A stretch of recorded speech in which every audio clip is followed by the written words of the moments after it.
Hey guys, today we're going to be talking about how to make a muzzle flash in Adobe After Effects. As you can probably see around here, I'm just recording this in my room, so you're just going to hate guns.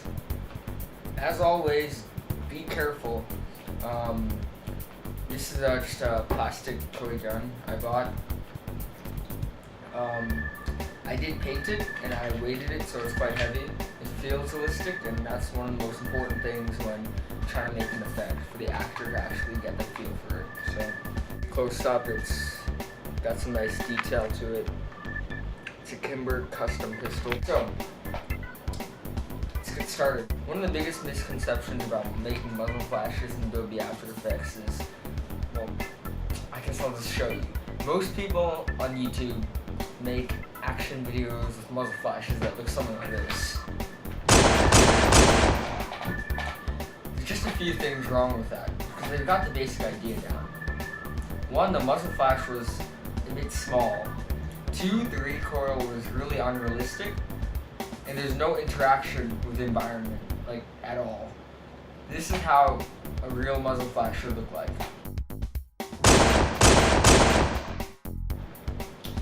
So I'm just gonna get started teaching. Alright, the first thing you're gonna want to do is to go file and import the files you're gonna need for this comp. You're gonna need the muzzle flash, and you're gonna need the actual video you're gonna use. As for the muzzle flash, I just got something from online, just grabbed it off the internet. So once you have those two in, you're just gonna go ahead and drag it into the new composition, and you'll see that I have the video here. So now you're just gonna scrub to the part that where your actor actually does pull the trigger, so you can add in the effect. I'm just gonna drag that there and maybe increase the size a bit. Okay, so, yep, that seems about right. Okay, well, once you've gotten to the point where you'd like to add in the muzzle flash effect, which this looks kind of nice the way it is, we're just going to go ahead and drag in the actual muzzle flash picture.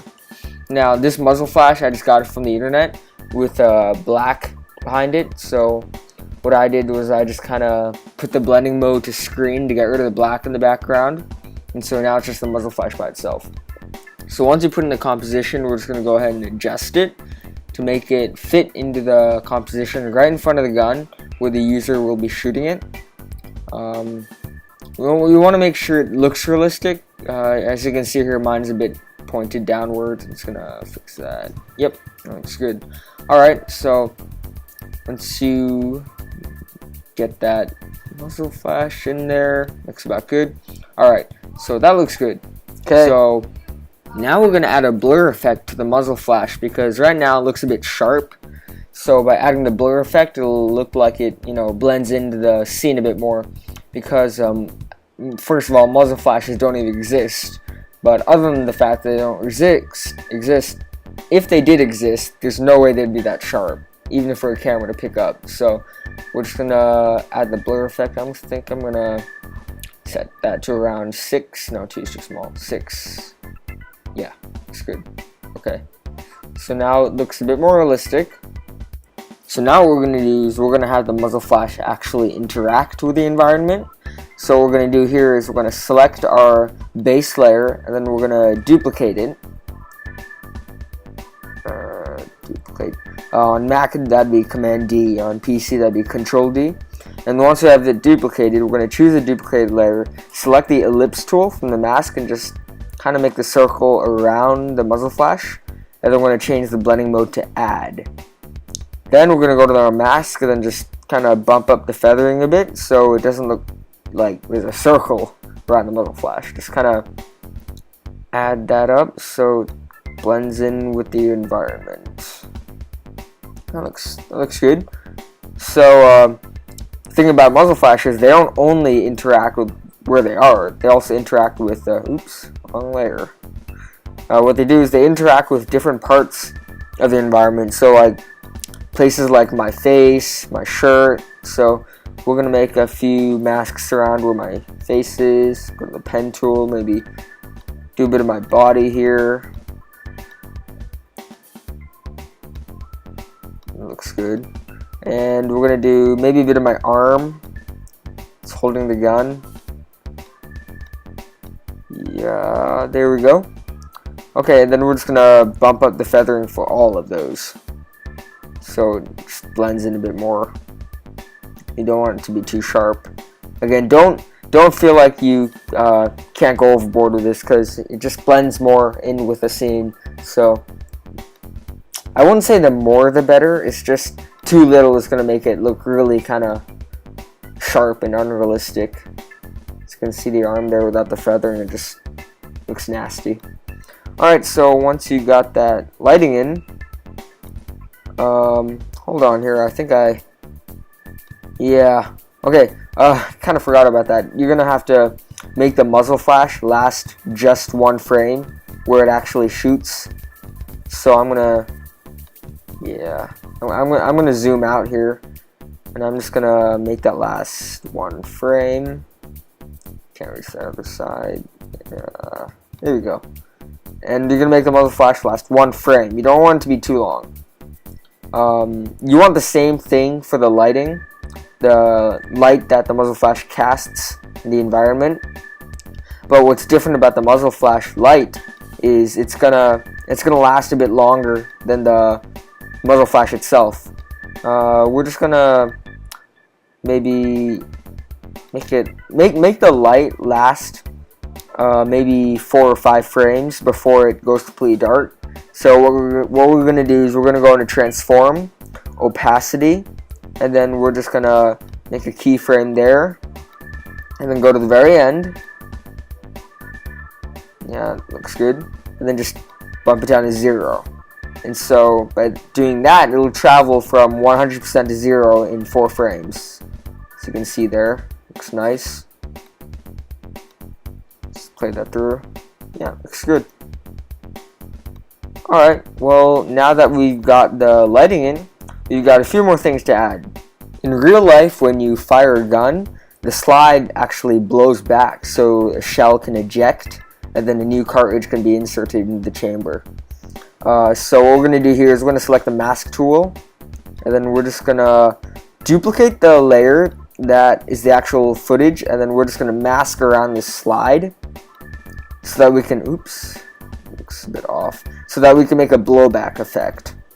So we're just gonna mask this off. Now remember, the more accurate you make the slide, the more realistic it'll look. And remember, do not mask the hammer as part of the slide, because the hammer does not actually move with the slide. Looks about nice. Let's move it a bit more. Yeah, it's good. Alright. So once you have this duplicated layer, we're also going to make this last just one frame, like the muzzle flash. But what we're going to want to do here is we're going to want to drag it back. So it looks like, yeah, so it looks like it's sliding back. But right now it looks a bit sharp.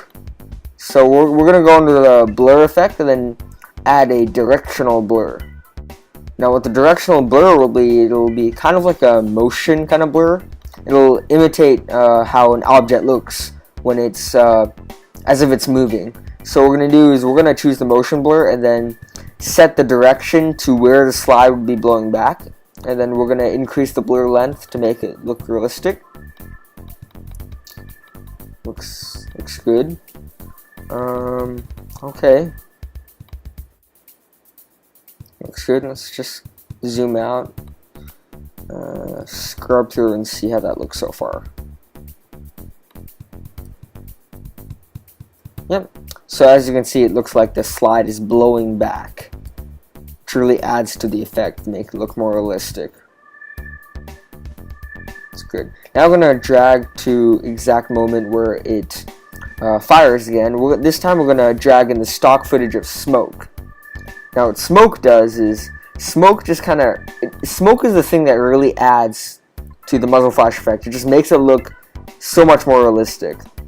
You can just find stock footage of smoke anywhere online and just make sure it's against a black screen, because what we're going to do is we're going to make the blending mode to screen. Now if you're having trouble finding this stock footage, I got stock footage for you. Don't tell anyone. It'll be in the a link in this description. You can just go ahead and download it. Okay, where's my smoke effect at? It's not. Oops, that's not what I wanted to do. Oh, okay, here it is. Alright, so as you can see, it's against a black background. So we're going to right click on the layer and go to blending mode and change that to screen. Looks good. So now the black is gone. We're going to put it right where the gun is.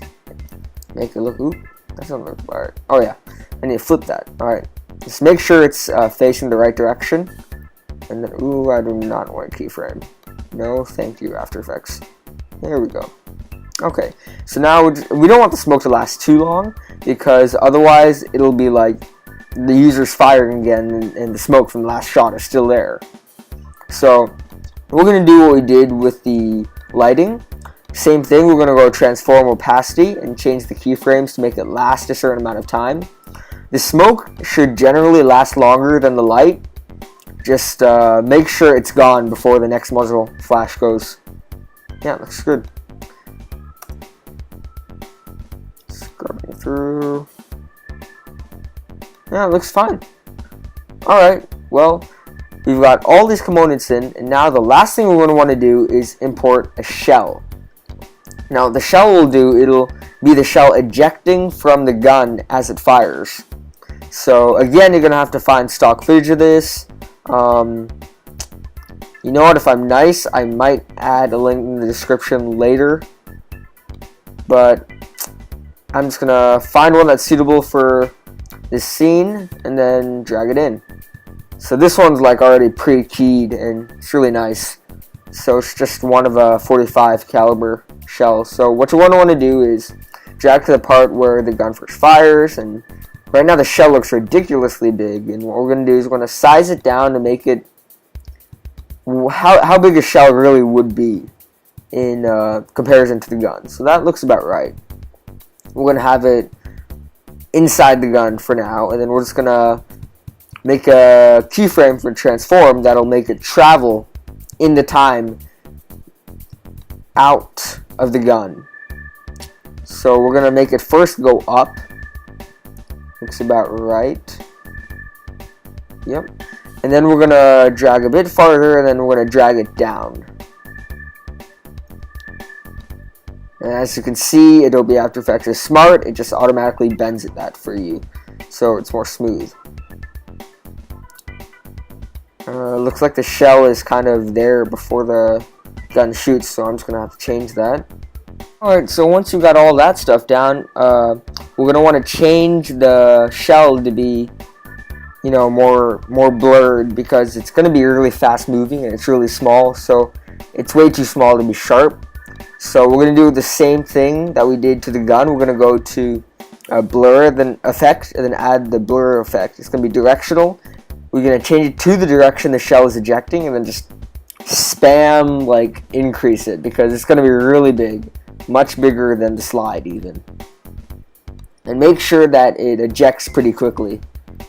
Yeah, because right now it takes way too long to move. It looks kind of unrealistic, so I'm just going to keep that down. And alright, so when you're done with that, you should get something like this.